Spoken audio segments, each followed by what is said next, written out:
Alors, l'âme veut ceci, l'âme veut cela. Bullshit. L'âme ne veut rien du tout. Il est important, franchement, de savoir prendre ses distances avec cet anthropomorphisme-là, ou cette humanisation de l'énergie qu'est l'âme, qui parfois nous confine finalement à une infantilisation qui n'est pas forcément du meilleur goût. Si je prends un peu ma casquette de métaphysicien, ce que j'aime beaucoup faire et ce qui sera l'objet du prochain ouvrage qui va paraître bientôt, c'est pour moi une obligation effectivement de préciser un peu le propos. L'âme finalement c'est quoi? L'âme c'est un phénomène énergétique. Et un phénomène énergétique ça ne veut rien.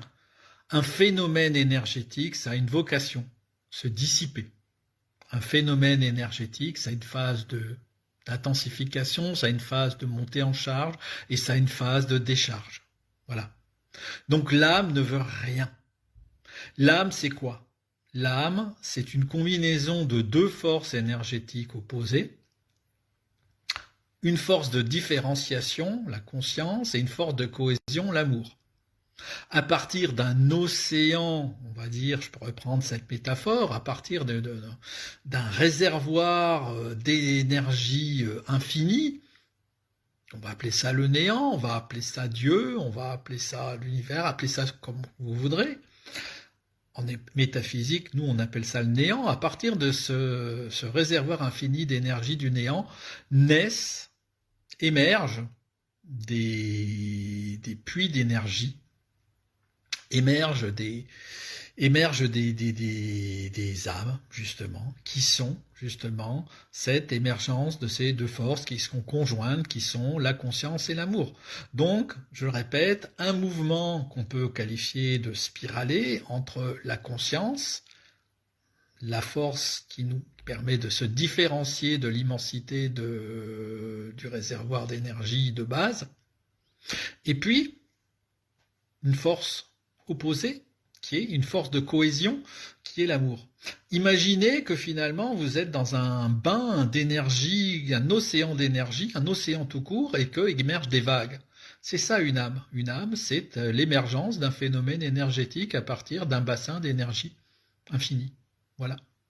Donc, ces deux forces-là, finalement, émergent dans un mouvement qu'on pourrait appeler d'une combinaison spiralée. Et ce mouvement combiné crée en son cœur un noyau. Voilà. Et ce noyau, c'est une densification de ces énergies. Et finalement, c'est la forme densifiée, c'est la forme duel. Et c'est vous, c'est moi, c'est une plante, c'est un caillou, c'est un atome, c'est une planète. Voilà ce que c'est qu'une âme. Une extrapolation, finalement, une instantiation de l'esprit. L'esprit étant finalement une autre définition de cet océan d'énergie. Voilà.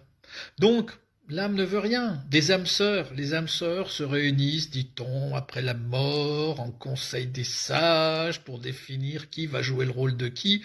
Personne va jouer le rôle de personne. Ce sont des énergies qui, par nature, résonnent. Ce sont des énergies de fréquence vibratoire qui ont une certaine proximité et qui donc résonnent.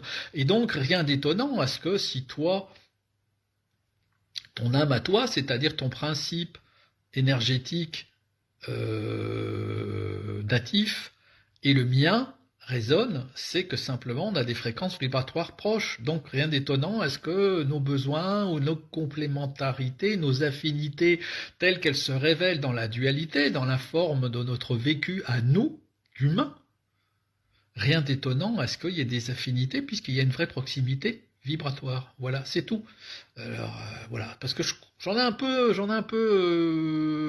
ras la casquette des discours. Mais ton âme manigance ceci, ton âme elle sait. Arrêtez quoi, arrêtez. Alors, je dis ça gentiment parce que tout ce folklore là, il a une utilité et je la conçois. Cette utilité, elle est pédagogique. Elle va permettre d'expliquer aux gens un certain nombre de choses.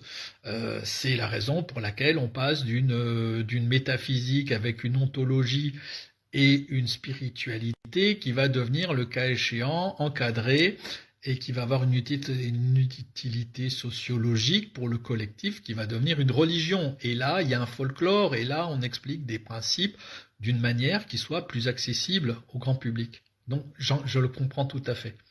Simplement, je vous mets en perspective autre chose par cette vidéo, c'est la perspective métaphysique, qui est une perspective purement énergétique, et qui, là, pour le coup, ne souffre pas d'un anthropomorphisme qui parfois est exagéré et qui parfois nuit à la compréhension de ce que sont nos parcours en tant qu'individus humains, puisque nos parcours sont des parcours finalement de dissipation énergétique. Nous sommes finalement des usines énergétiques, puisque nous sommes finalement, nous, êtres humains, une forme densifiée de l'âme, le noyau finalement d'un phénomène énergétique qui tend lui-même à se dissiper pour rejoindre l'unité, dit-on, mais pour rejoindre ce bain d'énergie originelle qu'est le néant. Voilà. Bon, ça replace les choses, hein, ça les met en tout cas dans une autre perspective. Je me propose, et c'est quasiment déjà fait, c'est en cours de finalisation, de vous expliquer tout ça dans mon prochain livre, où on va replacer la spiritualité par rapport à cette compréhension métaphysique. Cette compréhension métaphysique est une compréhension, je dirais, presque physique, presque scientifique, puisque ça rejoint finalement les interprétations autour de l'émergence, dans le champ de Planck, de l'émergence de particules à partir du vide. On y est quasiment les gars là, hein, on y est.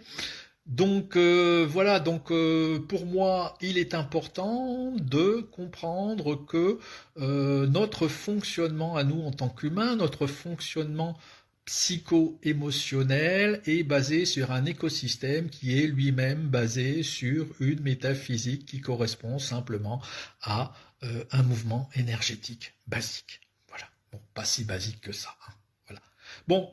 C'était l'occasion de faire une mise en perspective de quelque chose de nouveau dont j'aurai l'occasion de vous reparler, mais finalement, ça n'est qu'une pierre différente à l'édifice pour nous permettre de vivre une spiritualité qui, je le répète, n'est que finalement un cumul de pratiques qui nous permettent de mieux vivre finalement au quotidien, d'aller vers le mieux-être. Et moi, je donne une grille de lecture à tout ça, qui est peut-être un peu moins ésotérique, un petit peu moins avec des connotations religieuses que d'autres. Voilà. On va en reparler. Merci.